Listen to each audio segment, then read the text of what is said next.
So I'm thinking of making something of this scene here. Maybe something like this. I do want to include, you know, some of the sand down below if possible. So, right, you're thinking of doing something similar too, right? So, yes. Painting this view here.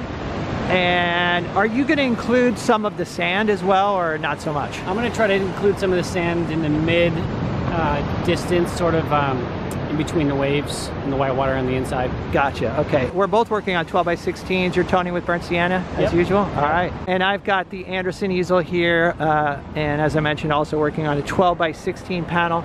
The light is changing pretty dramatically. 1 minute it's sunny and then, and then it's not.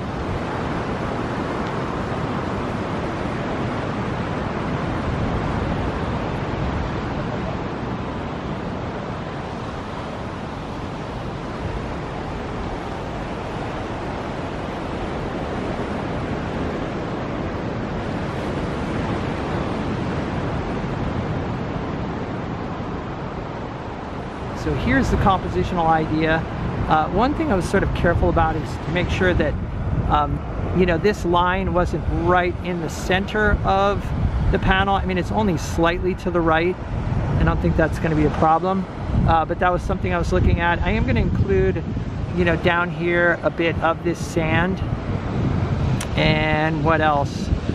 Obviously in the background there's mountains, and then also like a line of cypress trees.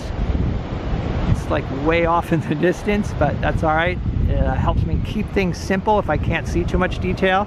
I'm just looking at big shapes. All right, so I'm going to start with the darkest dark, which is right along the grass line here. I've mixed up a couple darks and I'm going to experiment. I think I'm going to go with this one though. This is dioxazine purple and yellow ochre. And this one is burnt sienna and ultramarine blue. But I'm going to start with this color here. I'm squinting at the subject and I'm kind of looking for shadow shapes. It's kind of like a shadow shape going right here.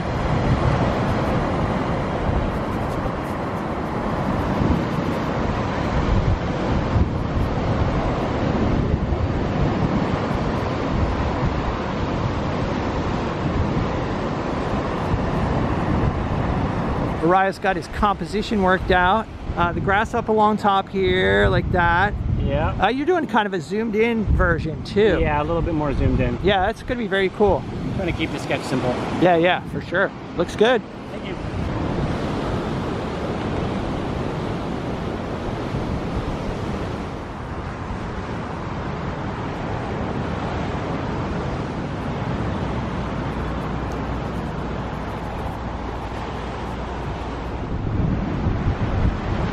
All right, so I'm mixing up a color for the sky, and I've got ultramarine, titanium white, and then a mixture here of phthalo blue and titanium white, and a shadow right through the paint pile.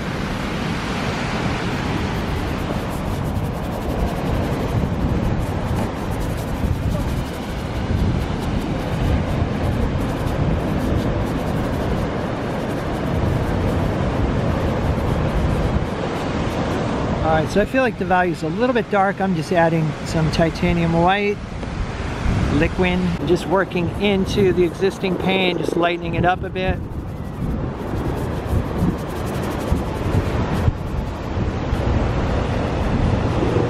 Okay, so for the distant hills, I'm going to go with a sort of saturated blue here. This is just ultramarine and titanium white. And I'm comparing it in value to my sky color. You can see, well, like where the sky meets those distant mountains, there's a you know, big value shift. Wow, that is saturated. What a beautiful blue. Actually, Ariah is letting me use some of his Gamblin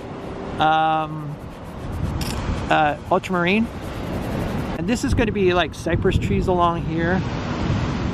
All right, so for the distant trees, I'm using a mixture of ultramarine blue, titanium white, cadmium yellow medium, and a little bit of burnt sienna. I can already see I'm going to want more of a value shift between these trees right here and the hills in the background, but that's not a problem. Again, I'm just trying to cover the panel at this point, and then I can make, you know, I can make adjustments later.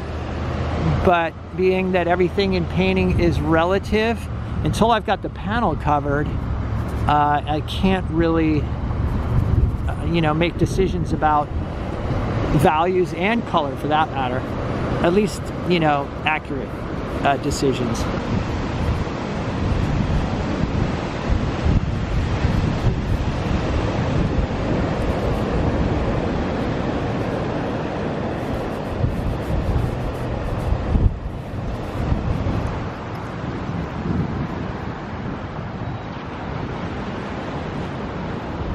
So next I'm going to mix a color for the water here, and I'm going to exaggerate the blue-green. So this is titanium white, ultramarine blue, and phthalo blue, but I'm kind of pushing more towards the phthalo side, you know, as opposed to the sky where I sort of favored the ultramarine.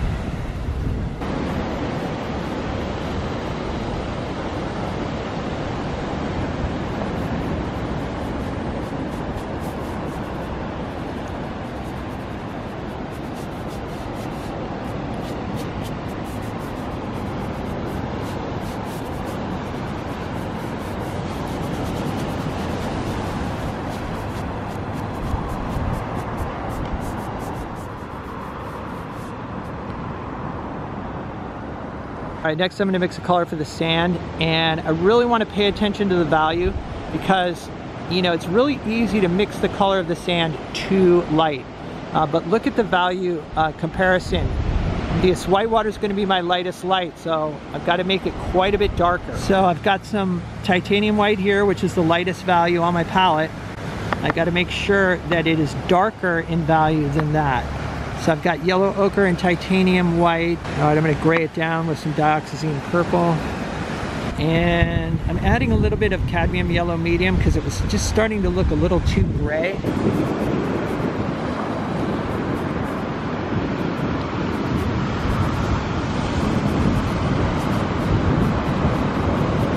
Next, I'm going to mix up a green for the top of the cliffs here. All right, so this is a mixture of ultramarine blue, cadmium yellow medium, and a little titanium white, and I'm really exaggerating the yellow in this mix. I can come in later and, you know, look for areas that are, you know, of warm and cool, and then also light and darker values, but I want to kind of exaggerate it at first.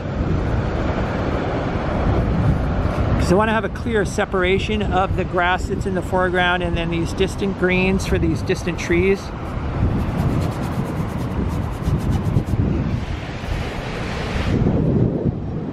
All right, next I'm going to mix up the red portion of the cliffs here, and I'm really going to exaggerate the red in the cliffs, and I'm using burnt sienna, cadmium red light, and cadmium yellow medium, and then also a bit of dioxazine purple.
Trying to focus on simple shapes. So, you know, got a sky shape, distant mountains, trees, you know, this lighter green grass here, darker water, white water. Next step will be to refine the colors and values. Let's take a look at Araya's progress here. I love that color, that sort of blue-gray you got there. Thank you. And the value, and also how you're adding these nice shapes of sort of cerulean in with the ultramarine. Yeah, very cool. Thanks. You know, it just goes to show that if you have like a bunch of simple, like strong, simple, interesting shapes, that's all you need, you know? I need to finish. You know, it's getting cold out here. Yeah.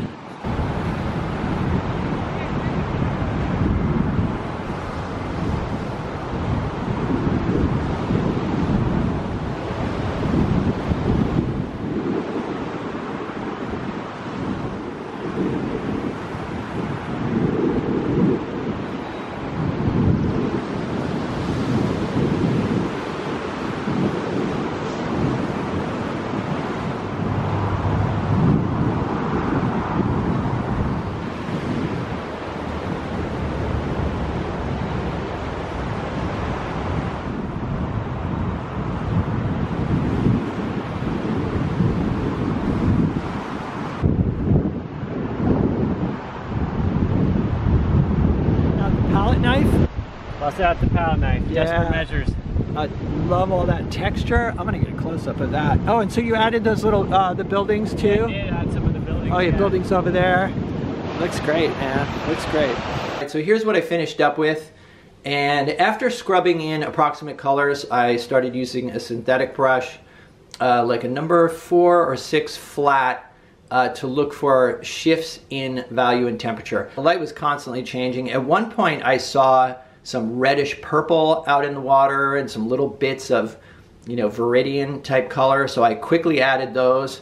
And then in the distant hills, I noticed that these more southerly hills here started getting some light on them, so I warmed those up and lightened the value so that it would push them back. Also lightened the value of some of these trees in the distance here. As for the whitewater, I did my usual thing of mixing some ultramarine blue and dioxazine purple with titanium white to lay in a whitewater pattern. And then I came on top of it with titanium white with a touch of cadmium yellow lemon to have those two whites complement each other, and it kind of creates a feeling of light or luminosity. Okay, now for the close-up to show you, that there are areas of thick and thin, and areas where the tone of the panel is coming through. All right, so a couple things I want to mention. Number one, after we got our compositional idea through our view catcher, we both kind of walked around to make sure that we were at the best vantage point. That's something I always try to remember to do. I'm sort of in a rush to get started a lot of times. If I'm excited, if I see something through the view catcher that inspires me, I'll often just go, okay, there it is. But in this particular case, I did actually walk around and I was like, oh, that's actually better. So I'm talking about just like exploring, the same area, but just from a different vantage point. So that's number one. Number two, and I talk about this a lot, maybe more on Patreon than here, but is this idea of walking back to judge not only your composition, but your color as well. So I was, as I mentioned, I was kind of struggling for the color, the dark portion of the top of the cliffs. And I would like mix a color, hold up my brush and match it. I'm like, okay, that's spot on. And then I'd put it on the panel and then I'd walk back and I'd say, that does not work at all. So I think that's why in the past, painters would hold their palette, mix their colors from a distance, then go up, apply the color and walk back. Most of us now have our palettes, right below the painting. So there's this tendency to, just mix and paint and stand there and not walk back. Again, we all know about like walking back to judge composition, but I think color as well. Like sometimes there's certain colors that I cannot judge until I walk back.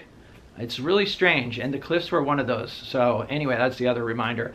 But hope you guys enjoyed this video. Let me know what you think in the comments.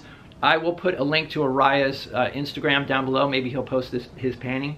And other than that, stay creative. Oh, also, if you want to see some extra videos and help support the channel, there's a Patreon link down below. So I got a bunch of extra videos on there. And like I said, it really helps to keep me making these videos.